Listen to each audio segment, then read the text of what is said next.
Joined by Lisa Johnson, the head cheese of the Bossier Chamber of Commerce. That's what our business card says. Yeah, does it say that on it? That's awesome. Something like that.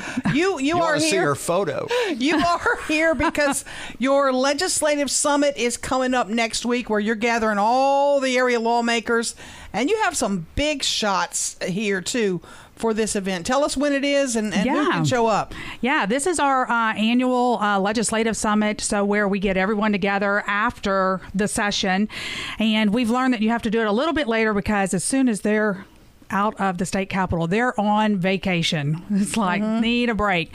So it's in August, and it's the Northwest Louisiana Legislative Summit, and we bring in all of our area regional partners, our the area chambers of commerce, so the Shreveport Chamber of Commerce, the Minden Chamber of Commerce, the African American Chamber of Commerce, and NLEP, and Greater Bossier Economic Development Foundation. That's all? SBBA. Oh my gosh, try harder. I know. And it's August 22nd. It is. Yes. August is Tuesday the 22nd. So this coming Tuesday from 11:30 to 1. And this year we're at the Municipal Auditorium. Can anyone go? Just buy a ticket? Just buy a ticket. Just need to go to the Bossier Chamber website and buy a ticket. And the tickets are $50.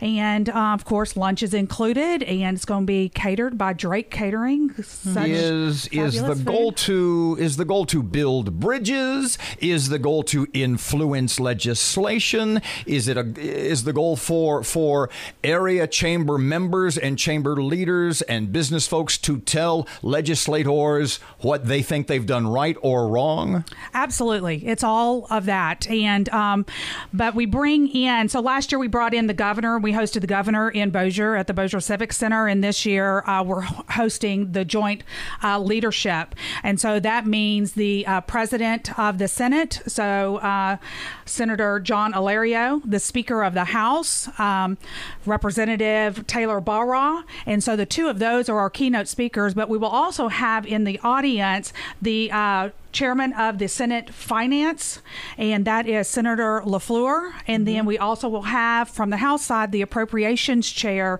Representative Cameron Henry. So having these folks in town to share with us what their vision is and for the future, because we have this fiscal cliff historically coming up. Historically, do you find they're good listeners? Well, historically, I do find that they are good listeners. And I've talked about that in different committee meetings that I've been here, because it's like, are they hearing our story? Are they hearing our story? And after you've been doing this, and I've not been doing it near as long as many other people, but I've been at the Chamber for 13 years and really heavily into the government relations for the business community for at least, 11 years or so.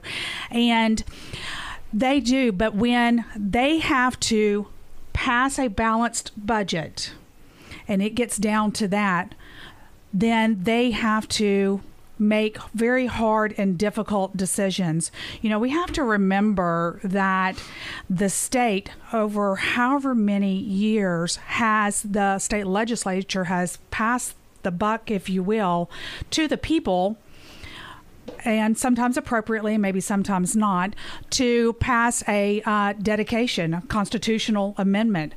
So we have more than the majority of our budget is dedicated by constitutional amendments. So there's a very small portion that they really can work with. I can't imagine that when, say, John Alario comes to town, who has been sort of the front man for John Bell's tax-raising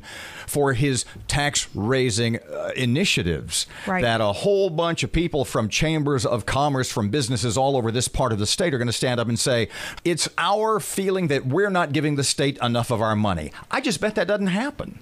Yeah, there is apathy there. There is uncertainty. There is anger, if you will, and and that's why we have which means this is an awesome get together. It's an awesome get together, and that's why we have John Alario and Taylor Barras both coming to speak. And we surveyed our membership, and our membership within the Bossier Chamber clearly stated that the state has a spending problem, not a revenue problem. So they want to see more cuts. Your members want more cuts. They do. What about gas tax? Where were they on increasing the gas tax? On the gas tax, early on, because our infrastructure is so broke and is hurting so desperately, our membership and our board of directors was leaning towards supporting that in some form or fashion.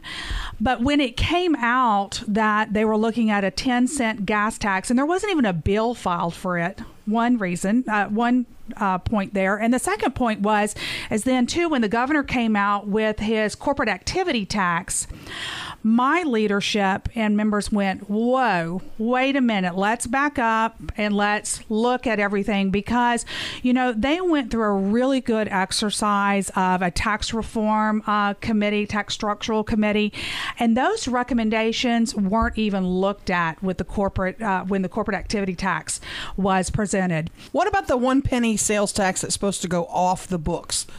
Business community, are they in favor of that tax continuing, or do they want it to be temporary like it was promised? As of right now, it is that they want it to be temporary as it was promised. And it's unfortunate that the state of Louisiana sits at such a low level when it comes to other states, or if you will, a high level of the taxes that we have in this state. And we have got to make some really strong fiscal reforms.